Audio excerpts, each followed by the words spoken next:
পাকিস্তানের বিপক্ষে দুর্দান্ত জয় দিয়ে নারী টি-20 বিশ্বকাপের যাত্রা শুরু করেছিল বাংলাদেশ। বল হাতে শুরুর আক্রমণ, ধারালো ফিল্ডিং আর আত্মবিশ্বাসী ব্যাটিং সব মিলিয়ে স্বপ্নের সূচনা হয়েছিল টাইগ্রেসদের। মনে হচ্ছিল এবারের বিশ্বকাপে নতুন ইতিহাস গড়তে চলেছে জ্যোতিরা।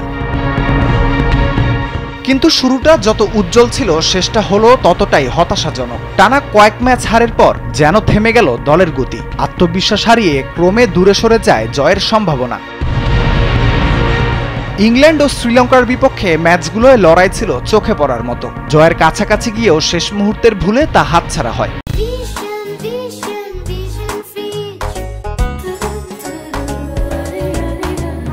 ছোটখাটো ভুল, অভিজ্ঞতার ঘাটতি আর ব্যাটিং ব্যর্থতা দলের ভাগ্য নির্ধারণ করে দেয় বারবার। তবুও শেষ পর্যন্ত লড়ে গেছে মেয়েরা জয়ের প্রত্যাশায় দেশের জন্য। শেষ পর্যন্ত সেই প্রত্যাশা আর পূর্ণ হয়নি। টুর্নামেন্টের শেষ ম্যাচে ভারতের বিপক্ষেও দাঁড়াতে পারেনি টাইগ্রেসরা।